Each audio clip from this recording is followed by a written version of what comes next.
Continuing where I left off, Chapter 2. Anna Pavlovna's drawing room was gradually beginning to fill. The highest Petersburg society was there, people of widely different ages and characters, alike only in the social milieu to which they belonged. Prince Vasili's daughter, the beautiful Ellen, came to take her father to the ambassador's feet. She wore a ball gown and her lady-in-waiting insignia. The little princess, Bolkhoskaya, known as the most bewitching woman in Petersburg, also arrived. She had been married the previous winter, and being pregnant, no longer attended any of the gala evenings, but still appeared at small gatherings. Prince Vasili's son, Prince Ippolit, came with Mortemart, whom he introduced. The Abbe Morio and many others had arrived. "Have you seen my aunt? Or you're not acquainted with ma tante?" Anna Pavlovna said to each new arrival, very gravely leading him to a little old lady with a towering bows on her cap, who had emerged from another room as soon as the guests began to arrive, and slowly turning her gaze from the visitor to ma tante, she would pronounce their names and withdraw. Every guest performed the ceremony of greeting this unknown, uninteresting, and unnecessary aunt. Anna Pavlovna followed these greetings with solemn, melancholy attention, silently approving them. Ma tante repeated exactly the same phrases to each of them concerning his health, her own, and that of Her Majesty, who, thank God, was better today. Out of politeness, the guests concealed their impatience, but it was with a feeling of relief at having performed an arduous duty that they left the old lady, not once to return to her during the entire evening. The young princess, Bolkhoskaya, had brought her needlework in a gold-embroidered velvet bag. Her pretty little upper lip, shadowed with a barely perceptible down, was too short for her teeth, and, charming as it was when lifted, it was even more charming when drawn down to meet her lower lip. As always with extremely attractive women, her defect, the shortness of her upper lip, and her half-open mouth, seemed to be her own distinctive kind of beauty. Everyone took delight in watching this pretty little woman, brimming with health and vitality, who, soon to become a mother, bore her burden so lightly. After being in her company and talking to her for a while, old men and somber, a pathetic young man felt themselves becoming, like her, more animated. Talking to her and seeing at every word her bright smile and flashing white teeth made a man feel that he was in a particularly amiable humor that evening, and this was true of everyone. The little princess, her work-bag on her arm, moved around the table with quick, waddling steps, and sat down on a sofa near the silver samovar, gaily arranging the folds of her dress as if everything she did was a joy to herself and to all around her. "I have brought my work," she said, opening her bag and addressing everyone in general. "See here, Annette," she added, turning to her hostess.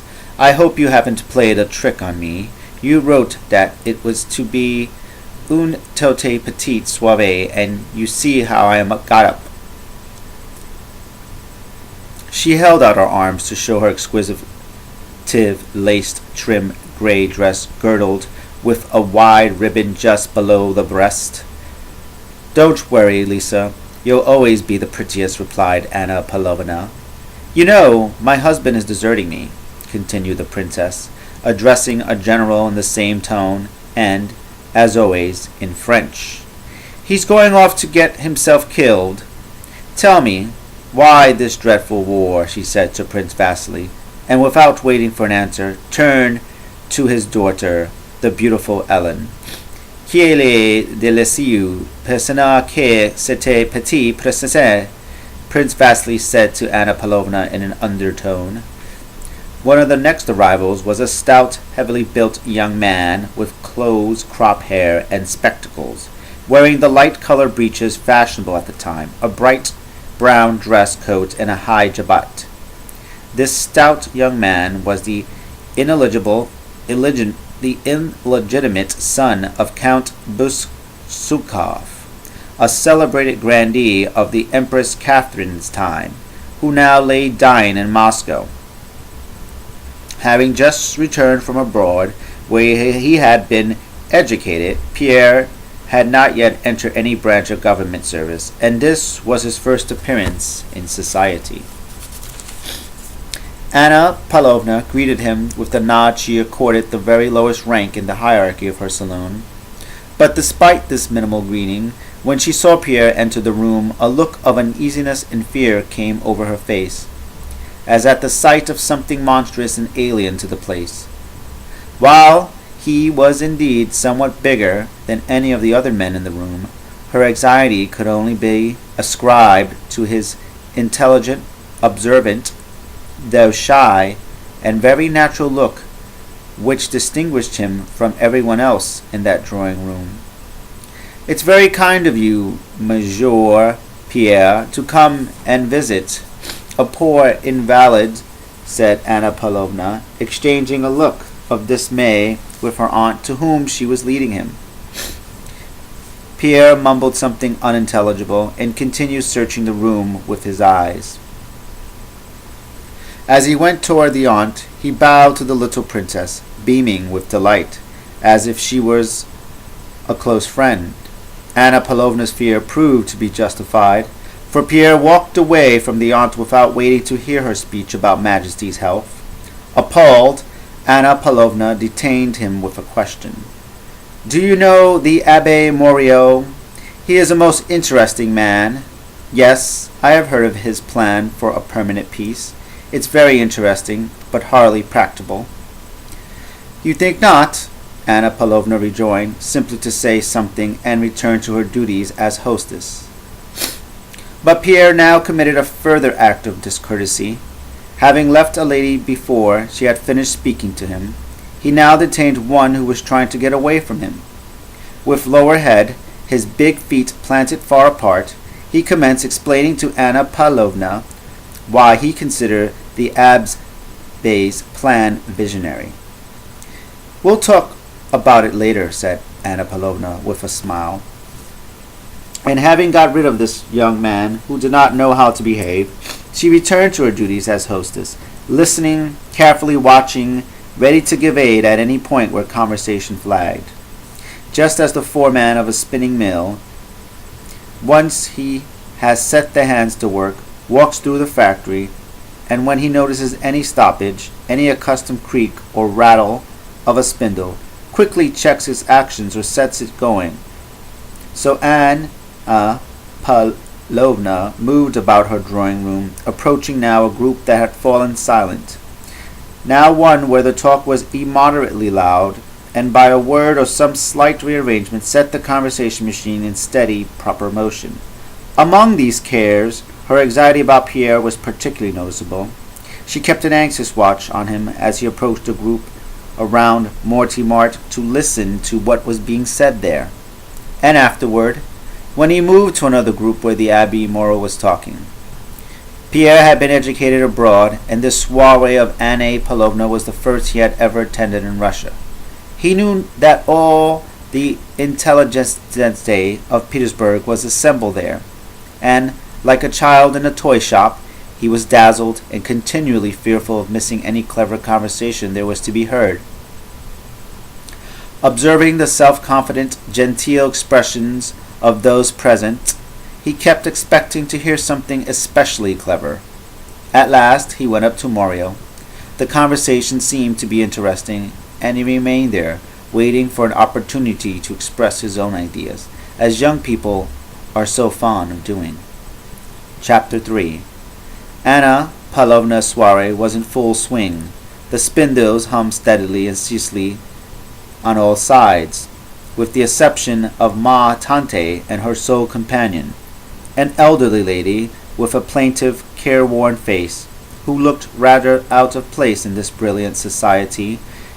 The company had divided into 3 groups. One, chiefly masculine, had gathered round the Abbé Morio. Another, composed of young people, around Prince Vasili's daughter, the beautiful Princess Ellen, and the little Princess Bolkóvskaya, rosy and pretty, but a little too plump for age. And the third around Mortimart and Anna Pavlovna. The Viscount was an attractive young man with bland features and gracious manners, who evidently considered himself a celebrity, but, out of politeness, modestly placed himself at the disposal of the company in which he found himself. Anna Pavlovna was obviously serving him up as a treat to her guest, just as a good maître d'hôtel would present as something superlatively fine a piece of beef that no one who had seen it in the dirty kitchen would have touched. So on this evening, Anna Pavlovna was serving up to her guest, first the Viscount, then Abbé, as particular choice morsels. The group around Mortimart immediately commenced discussing the assassination of the Duke of Enghien. The Viscount said that the Duke's death was the result of his own magnanimity, and that there were special reasons for Bonaparte's animosity toward him. "Ah, voyons, Comtesse no cela, Vicomte," said Anna Pavlovna, feeling with delight that there was something rather Louis Quincy in her phrase. "Tell us about it, Viscount." The Viscount smiled politely and bowed to indicate his compliances. Anna Pavlovna arranged a circle around him and invited everyone to listen to his story. "The Viscount was personally acquainted with His Grace," Anna Pavlovna whispered in French to one of her guests. "The Viscount is a perfect raconteur," she murmured to another. "Clearly a man of culture," she remarked to a third, and the Viscount was presented to the company in the most elegant and advantageous style, like a well-garnished roast of beef on a hot platter. The Viscount showed by a subtle smile that he was quite ready to begin his story. "Come over here, chère Helene," said Anna Pavlovna to the beautiful princess, who was sitting a little way off, the center of another group. Princess Ellen smiled. She rose with that same unchanging smile, the smile of a perfectly beautiful woman, with which she had entered the drawing-room. There was a slight rustle of her moss and ivy-trimmed ball gown, a gleam of diamonds, lustrous hair, and dazzling white shoulders, as she moved toward Anna Pavlovna, passing between the men who made way for her, not looking directly at any of them, but smiling on all, as if graciously granting them the privilege of admiring her beautiful figure, her shapely shoulders, back, and bosom, which, in the fashion of the day, were very much exposed. She seemed to bring with her the glamour of the ballroom. Ellen was so lovely that not only did she show no trace of coquetry, but, on the contrary, appeared to be almost embarrassed by her undeniable, irresistible, and enthralling beauty. It was as if she wished to diminish its effect while being powerless to do so. "Quelle belle personne," said everyone who saw her, and the Viscount, as if struck by something extraordinary, shrugged his shoulders and lowered his eyes when she sat down before him, and turned the light of that same unchanging smile upon him. "Madam, I distrust my skill before such an audience," he said, smiling and bowing his head. The princess leaned her plump bare arm on a little table. Finding it unnecessary to reply, she merely smiled and waited. The whole time the story was being told, she sat erect, gazing now and then at her beautiful round arm resting lightly on the table, or at even more beautiful bosom on which she readjusted a diamond necklace. From time to time she smoothed the folds of her gown, and whenever the story produced an effect upon the listeners, glanced at Anna Pavlovna, instantly assuming the same expression she saw on Lady-in-Waiting's face, and then again relapsing into her radiant smile. Following Ellen, the little princess also left the table. "Wait for me. I'll get my work," she said. "Come, what are you thinking of?" she went on, turning to Prince Ippolit, bring me my bag. There was a general movement as the little princess, smiling and talking to everyone, sat down, gaily setting herself in her place. Now, I'm all right, she declared, and taking up her work, asked the Viscount to begin. Prince Ippolit, having brought her work bag, moved a chair close to hers and sat down beside her. Le charmant Ippolit struck one not so much by his remarkable resemblance to his beautiful sister as by the fact that despite this resemblance, he was surprisingly ugly. His features were the same as hers, but while his sister's face was lit up by a perpetually beaming, complacent, youthful smile, her body was of a singularly classic beauty. His face was overcast by an idiotic and invariably peevish, conceited expression, and his body was thin and weak. His eyes, nose, and mouth all seemed to be puckered into a vacant, bored grimace, and his arms and legs always fell into unnatural positions. It's not a ghost story, is it? He asked in French, sitting down beside the little princess and hurriedly adjusting his lorgnette to his eyes, as if he could have not begun to speak without it. Mons non cher, retorted the astonished narrator with a shrug of his shoulders. Because I detest ghost stories, said Prince Ippolit, in a tone that made it clear he understood the meaning of his words only after he had uttered them. He spoke with such complete self-confidence that no one could tell whether what he said was very clever or very stupid. He was dressed in a dark green coat, knee breeches, of a color he called crus de neuf effrayé, low shoes and stocking. The Viscount very felicitously related an anecdote then current about the Duke of Enghien going secretly to Paris for a rendezvous with Mademoiselle George and their encountering Bonaparte, who also enjoyed the famous actress' favors. As a consequence of falling into one of these fainting fits to which he was subject, Napoleon found himself in the Duke's power, and whereas the Duke refrained from taking advantage of this opportunity, Bonaparte subsequently rewarded his magnanimity by having him put to death. It was an interesting and charming story, especially at the point where the rivals suddenly recognized each other, and the ladies appeared to be quite excited by it. Charmant, said Anna Pavlovna with a quizzical glance at the little princess. Charmant, whispered the little princess, sticking her needle into her work to show that the charm and interest of the story made it impossible for her to go on. The Viscount took the general silence as praise, and with a gratified smile was about to go on when Anna Pavlovna, who had been keeping a watchful eye on the young man who had so appalled her, noticed that he was talking much too loudly and vehemently to the abbe, and rushed to the danger spot. And indeed Pierre had managed to start a conversation with him on the balance of power, and the abbe, whose interest had evidently been aroused by the young man's sincerity and ardor, were enlarging on his pet theory. Both men were talking and listening far too eagerly and naturally to suit Anna Pavlovna. The means, European balance of power and the rights of nations, the Abe was saying. It requires but one powerful nation like Russia, celebrated for its barbarism, though it may be to place itself disinterestedly at the head of an alliance, having for its aim the balance of power in Europe, and it will save the world. But how are you going to obtain such a balance? Pierre began. At that moment Anna Pavlovna came up to them, and, after a stern look at Pierre, asked the abbe how he was supporting the Russian climate.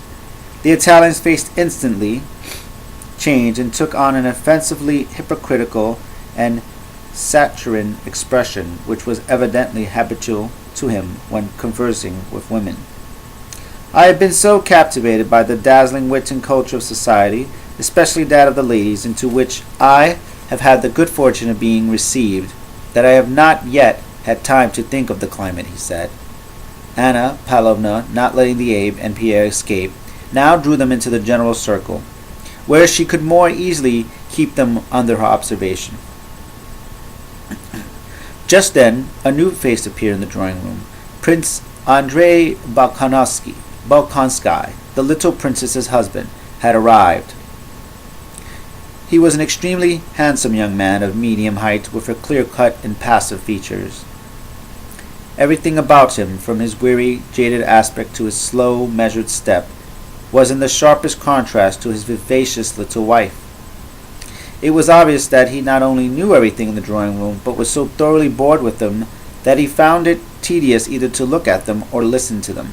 And among all those faces he found so tiresome, none seemed to bore him so much as that of his pretty little wife. He turned away from her with a grimace that distorted his handsome face. After kissing Anna Pavlovna's hand, he surveyed the company through half-closed eyes. "So, you are off to the war, Prince?" Anna Pavlovna asked him in French.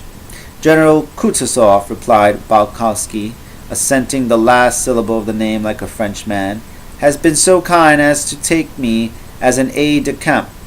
And Lisa, she will go to the country. Aren't you ashamed to deprive us of your charming wife?" "Andrei," said his wife, addressing her husband in the same coquettish tone she used with others, "the Viscount has just been telling us such a tale about Mademoiselle George and Bonaparte." Prince Andrei screwed up his eyes and turned away. Pierre, who had kept his delighted, affectionate gaze on him from the moment he entered the room, now went up to him and took his arm. Prince Andrei frowned with annoyance at being touched, but when he turned and saw Pierre's beaming face, he gave an unexpectedly kind and friendly smile. "Well, now, so you, too, are here in the great world," he said to Pierre. "I knew you would be here," Pierre replied. "I'll come to supper with you," he added in a low voice so as not to disturb the Viscount, who was going on with his story. "May I?" "No, of course not," said Prince Andrei, laughing and pressing Pierre's hand to show that there was no need to ask.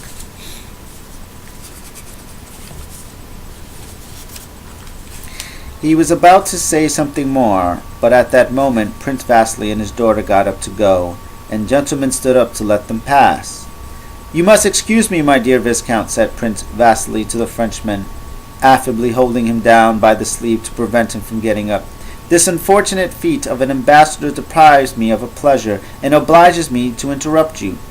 I am very sorry to leave you chanting party," he said to Anna Pavlovna. His daughter, Princess Ellen, daintily holding back the folds of her gown, passed between the chairs, and the smile shone even more radiantly on her beautiful face. As he watched her, Pierre's eyes had a rapturous, almost awestruck look. "Very lovely," said Prince Andrei. "Very," said Pierre. Prince Vasily grasped Pierre's hand in passing and said to Anna Pavlovna, "Civilized despair for me. He has been living in my house for a whole month, and this is the first time I have seen him in society. Nothing is so important for a young man as the company of clever women." Chapter 4. Anna Pavlovna smiled and promised to take Pierre in hand. She knew that Prince Vasily was related to his father by marriage. The elderly lady, who had been sitting with Ma Tante, hurriedly got up and followed Prince Vasily to the outroom. Her former look of feigned interest had completely vanished, and her kindly, plaintive face now expressed only anxiety and misgiving. "What have you to tell me, Prince, about my Boris?" she asked, overtaking him in the afterroom. She pronounced the name Boris with particular stress on the O. "I cannot remain in Petersburg any longer. Tell me, what news may I take back to my poor boy?"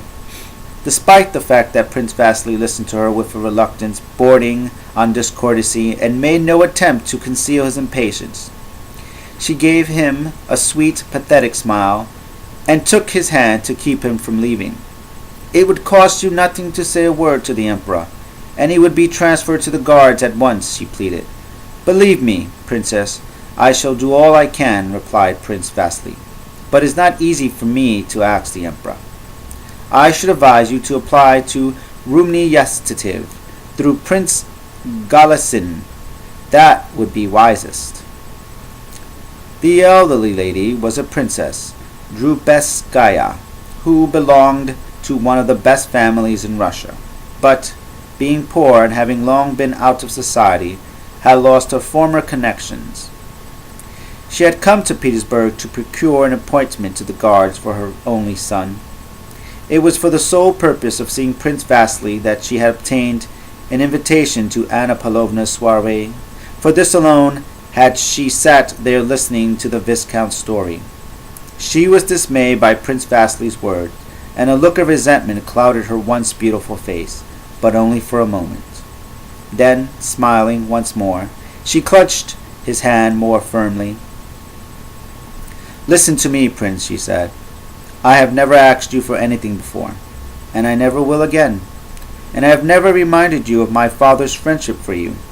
But now I entreat you for God's sake to do this for my son, and," she added hastily, I shall forever regard you as our benefactor. No, don't be angry, but promise me. I have asked Galitzin. He refused." "Be the good little boy you used to be," she said in French, trying to smile, though there were tears in her eyes. "Papa, we shall be late," said Princess Ellen, turning her lovely head and looking over her classically beautiful shoulder as she stood waiting at the door. But influence is capital that must be recognized if it is to last. Prince Vasily knew this, and once having realized that if he interceded on behalf of everyone who appealed to him, he would soon be unable to ask anything for herself, he rarely utilized his influence. In Princess Drobetskaya case, however, this fresh appeal made him feel something like a twinge of conscience. She had only reminded him of what was true. He was indebted to her father for his first steps in the service. Moreover, he could see by her manner that she was one of those women, having made up their minds, particularly concluded, endeavoring to be amiable to the emigre and royalists. "That is doubtful," said Prince Andrei. "Monsieur le Vicomte is quite right in supposing that matters have gone too far. I think it will be difficult to return to the old regimen." "From what I heard," said Pierre, blushing as he again broke into the conversation, "almost all the nobility has already gone over to the side of the Bonapartes." "It's the Bonapartists who say that," the Viscount retorted without looking at Pierre. At the present time, it is not easy to determine public opinion in France." "That was said by Bonaparte," Prince Andrei remarked with an ironic smile. It was evident that he did not like the Viscount, and without looking at him, was directing his remarks to him. "I show them the path of glory," he said after a pause, again quoting Napoleon, "but they would not take it. I opened my antechambers to them, and the crowds came rushing in. I do not know to what degree he was justified in saying that." "None," the Viscount countered. "After the assassination of the Duke, even the warmest partisans ceased to regard him as a hero.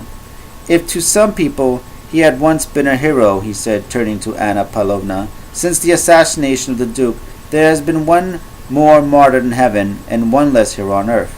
Anna Pavlovna and the others hardly had time to smile in appreciation of the Viscount's remark when Pierre again broke into the conversation, and although Anna Pavlovna felt certain he would say something unseemly, she was unable to stop him. "The execution of the Duke of Enghien," said Pierre, "was a political necessity, and is precisely in his not fearing to take upon himself the entire responsibility for this act that I see Napoleon's grandeur of soul." "Dieu, mon Dieu!" exclaimed Anna Pavlovna in a horrified whisper. "What, Monsieur Pierre, you find grandeur of soul in an assassination?" asked the little princess, smiling and drawing her work nearer to her. Ohs, ahs were heard from several others. "Capital!" declared Prince Epaulet in English, slapping his knee. The Viscount merely shrugged his shoulders. Pierre peered solemnly over his spectacles at his listeners. "The reason I say this," he went on rashly, "is that the Bourbons fled from the Revolution, leaving the people to anarchy. Napoleon alone was capable of understanding the Revolution and of subduing it. Consequently, He could not have scrupled at the life of one man when it was a question of the general good. "Wouldn't you like to come over to the other table?" asked Anna Pavlovna. Pierre, not heeding her, went on with his speech. "Yes," he cried, growing more and more inspired, "Napoleon's great because he rose above the revolution, suppressing its abuses and retaining all that was good. Equally, equality of citizenship, freedom of speech, and of the press, and it is for this alone that he assumed power. Yes, if when he had seized power, he had restored it to the lawful king instead of using it to commit murder," said the Viscount, "then I should have called him a great man. He could not have done that. The people gave him power only so that he might rid them of the Bourbons, and because they saw in him a great man. The revolution was a grand thing," Pierre continued, betraying by this rash and provocative statement his extreme youth and his desire to express all that was in his mind as quickly as possible. "Revolution and regicide, a grand thing? Well, after that—" "But wouldn't you like to move to this other table?" Anna Pavlovna repeated. "Contract social," said the Viscount with a bland smile. "I'm not talking about regicide. I'm talking about ideas." "Yes, ideas of plunder, murder, and regicide," the ironical voice again interrupted. "Those were excesses, to be sure. That's not what's important. What's important is the rights of man, emancipation from prejudice, equality of citizenship, and all those Napoleon had retained in full force." "Liberty and equality," said the Viscount contemptuously, as if at last he had decided seriously to prove this youth the folly of his assertions. "High-sounding words, which have long been discredited. Who does not love liberty and equality? Even our Savior preached liberty and equality. Have people grown any happier since the Revolution? On the contrary, we wanted liberty, but Bonaparte had destroyed it." Prince Andrei watched Pierre with a smile, glancing now at the Viscount, now at their hostess. In the first moment of Pierre's outburst, Anna Pavlovna, despite her social experience, was horrified. But when she saw that even his profane utterance failed to anger the Viscount, and had convinced herself that it was no longer possible to suppress them, she rallied her forces and joined the Viscount in attacking him. "But my dear Monsieur Pierre," she said, "how can you account for a great man who is capable of executing a duke, or even an ordinary person for that matter, without a cause and without trial? I should like to ask Monsieur how he explains the 18th Brumaire," said the Viscount. "Was that not a hoax? It was an act of trickery, in no way resembling the conduct of a great man. And the prisoners he killed in Africa, that was dreadful. And the little princess," with a shudder. "He's a plebeian, said what you will," remarked Prince Hippolyte. Pierre, not knowing whom to answer, looked from one to another and smiled. His smile was quite unlike the half-hearted smile of most people. When he smiled, his serious, rather morose expression instantly vanished and was replaced by a kind, childlike, and even somewhat foolish look that seemed to ask forgiveness. To the Viscount, who was seeing him for the first time, it became clear that this young Jacobin was by no means so formidable as his words. Everyone was silent. "How do you expect him to answer you all at once?" asked Prince Andrea. "Besides, in the actions of a statesman one must distinguish between his acts as a private person and those as a general or an emperor. So it seems to me." Yes, of course," Pierre put in, delighted at this show of support. "One must admit," continued Prince Andrea, "that Napoleon as a man was great at the bridge of Arcole and in the hospital at Jaffa, where he gave his hand to the plague-stricken, but there are other acts that are not easy to justify." Prince Andrea, apparently wanting to mitigate the awkwardness of Pierre's remarks, rose and made a sign to his wife that it was time to go. Suddenly, Prince Hippolyte stood up, waving his hands to stop everyone, and invited them to sit down again and listen. "Ah," he began, "I heard a charming Moscow anecdote today. I must tell it to you." You will excuse me, Vicomte, but I have to tell it in Russian, otherwise the point of the story will be lost. And Prince Hippolyte commenced speaking the kind of Russian a Frenchman might speak after spending a year in Russia. Everyone waited so eagerly and assertively had he demanded attention for his story. In Moscow there lives a certain lady, une dame, and this lady is very stingy.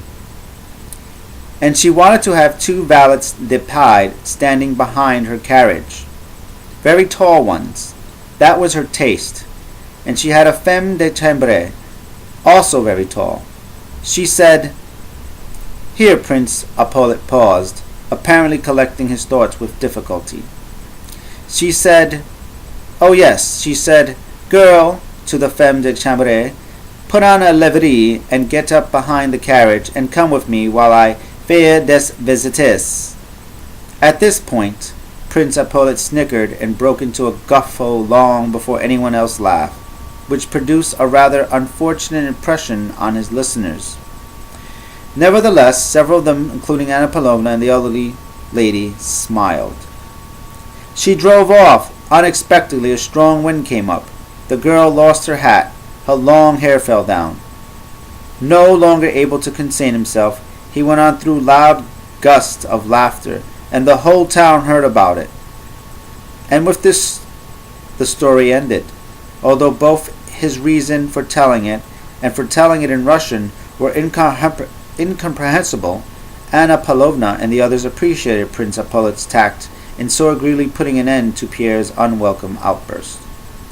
After the telling of the anecdote, conversation dwindled into insignificant small talk about the last ball and the next, the theater, and about where and when who would meet whom. And I'm going to leave it off there. Thank you for watching. If you like it, please give it a thumbs up. If you don't, give it a thumbs down. Leave a comment below. You can subscribe if you like, and if you don't have to subscribe, and I'll see you in the next episode. Bye.